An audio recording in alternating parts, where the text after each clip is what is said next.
자꾸 써봐야 되는데. 그렇죠. 두려워서 쓸 일이 안 아, 예. 그렇죠. 그게 이제 자주 써서 습관이 되도록 해야 잊어먹지 않게. 그런데 전제 조건이 시니어분들이 인공지능 앱을 사용하실 줄 알아야 되네요.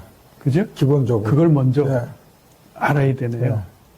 요새는 이제 무료 버전이 워낙 많으니까. 네.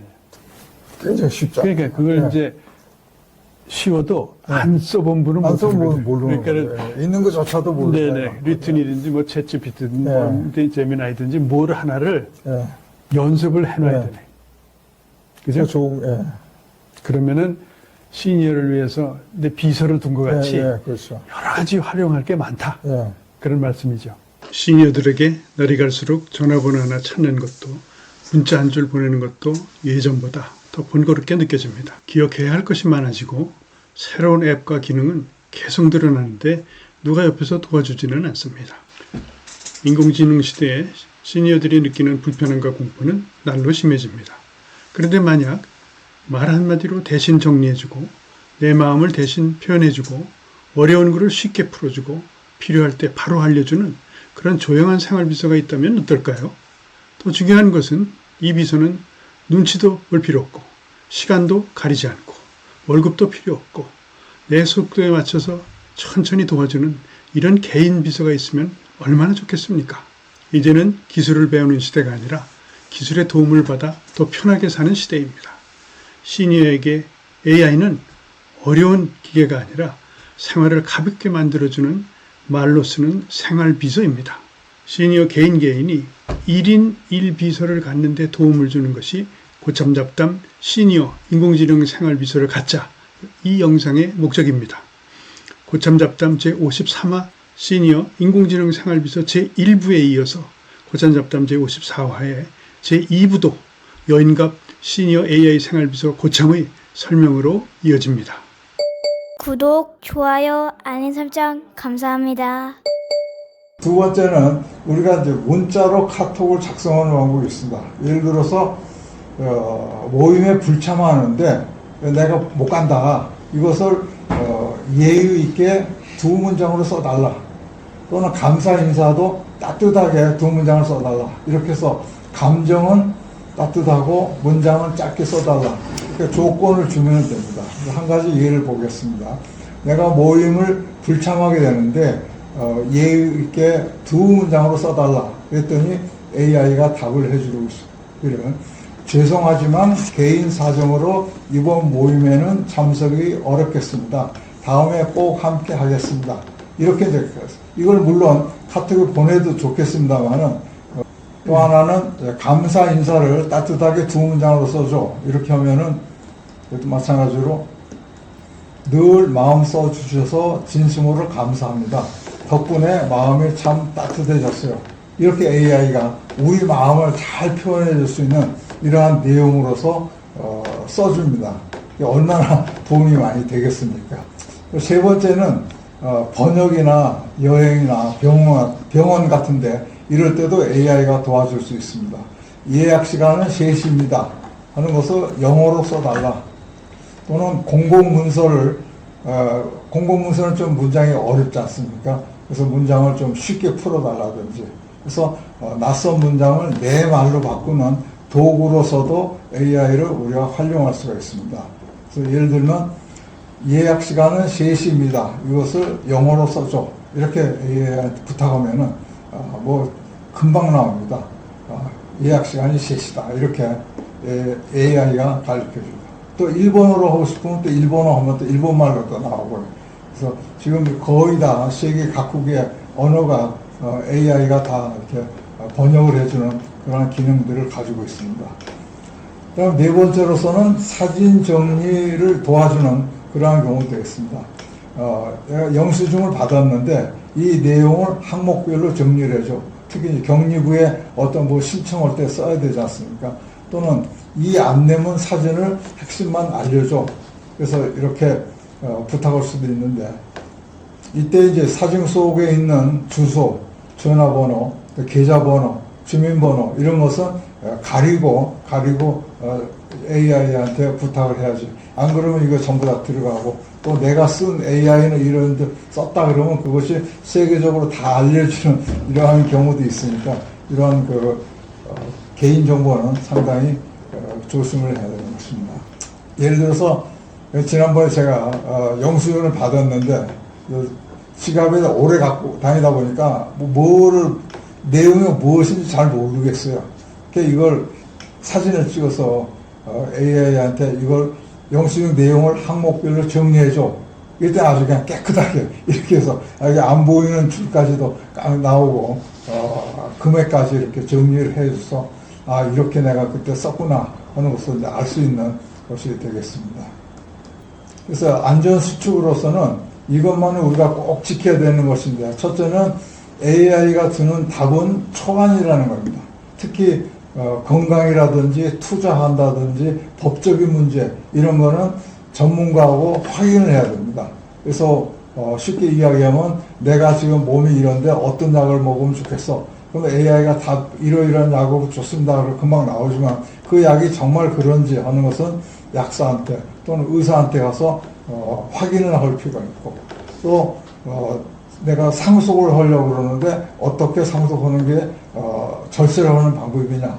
그럼 또 AI가 답은 쫙 줍니다. 근데 그 답을 믿을 게 아니고 그 답을 가지고 세무사한테 가서 확인을 해볼 필요가 있습니다. 특히 이제 앞으로는 AI가 투자도 이제 자기가 마음대로 합니다. 내가 어디 투자해 이런 말을 하기도 전에 우리 주인은 투자하는 걸 굉장히 좋아하는구나. 그래서 보니까 투자 스타일이 하이리스크 쪽으로 많이 간다. 그래서 내가 이거 골라서 한번 투자해보자. 그리고 앞으로는 AI가 그냥 막 투자하는 경우도 생깁니다. 이럴 때도 어떤 한계를 준다든지 또는 투자 전문 회사한테 확인하는 절차가 필요합니다. 꼭 우리가 기억해야 될 것이 AI가 주는 답은 초안이다 합니다. 결정적인 답은 자기가 본인이 확인을 할 필요가 있다는 것이죠. 그리고 개인정보에서 특히 금지해야 될 것이 주민등록번호, 계좌번호, 은행의 OTP 번호 이런 것들은 꼭 절대로 노출되지 않도록 막아야 되고, 또 하나는 사기 패턴이 나오는 경우가 있습니다. 우리가 문자를 받았는데 급하다, 송금 빨리 해줘 이런 문자가 있으면 이거는 완전히 사기다 이렇게 봅니다. 목소리로도 똑같습니다. 예를 들어서 딸 목소리를 흉내내가지고 엄마 나 지금 급한데 엄마 보내줘 이런 음성 메시지가 오는 경우도 있고 또 문자로 오는 경우도 있습니다만, 이렇게 급하다 할 때는 절대로 직접 답을 하면 안 되는 것이고, 또는 인증번호를 가르쳐달라 이렇게 나올 때도 이걸 막아야 되고, 또 더 자세하게 알고 싶으면 이 링크를 클릭하시오 이렇게 나오는 경우도 절대로 클릭하면 안 되는 것이죠. 그래서 클릭하는 순간에 내 정보가, 모든 정보가 다 빠져나가고 은행 계좌가 또 다 털리는 이런 불상사가 일어날 수도 있습니다. 그래서 원칙은 이러한 경우에는 당장에 끊고 가족이나 기관한테 직접 확인을 해서 그 다음에 대처를 하는 것이 필요하겠습니다. 이제는 오늘 드리신 말씀을 가지고 한번 실습을 한번 해보겠습니다. 그러니까 예를 들어서 오늘 피곤한데 무리 없는 스트레칭 3가지 아주 짧게 알려줘. 한번 해보시겠습니까, 여러분? 구글도 되고, 제미나이도 되고, 더 쉬운 거는 카톡에도 GTP가 들어가 있습니다. 오늘 피곤한데 무리 없는 스트레칭 3가지 아주 짧게 해줘. 그러면 여기서 답이 이렇게 나옵니다. 목 스트레칭, 고개를 좌우로 천천히 10초씩 돌려라. 어깨 돌리기, 어깨를 크게 뒤로 10번, 그다음 허리 돌리기, 허리 늘리기, 의자에 앉은 상체를 앞으로 10초 숙이기, 이렇게 아주 무리 없이 쉽게 할 수 있는 방법을 우리가 전혀 생각하지 못했잖아요. 지금 어떻게 이렇게 팔을 해보고 싶은데 가르쳐 주고 있어요. 그래서 아까 여기서 아주 짧게, 이게 중요한 거예요. 아주 짧게. 그래서 오늘 같이 알아본 것은 AI는 공부하는 것이 아니고 습관입니다.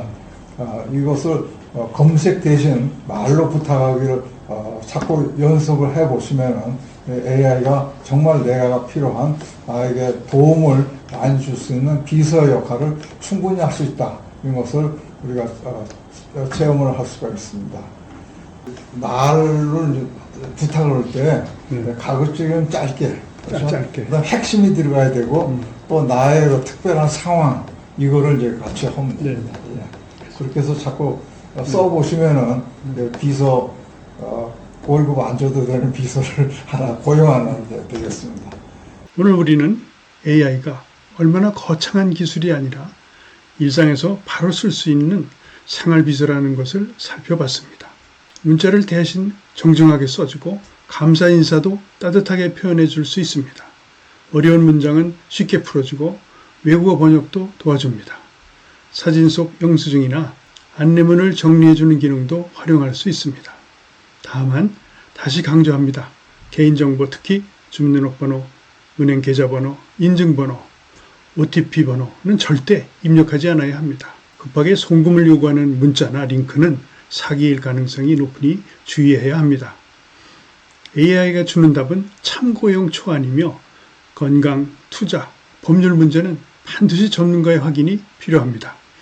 AI는 공부 대상이 아니라 습관이라는 점도 기억해야 합니다. 검색 대신 말로 부탁하는 연습이 중요합니다. 짧고 핵심 있게 말할수록 더 좋은 답을 받을 수 있습니다. 내 상황을 함께 설명하면 더 정확한 도움을 받을 수 있습니다. 메모, 일기, 반복되는 일의 순서 정리에도 유용합니다.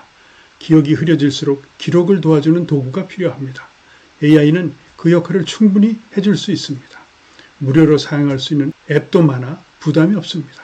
한 가지 앱을 정해서 꾸준히 연습하는 것이 좋습니다.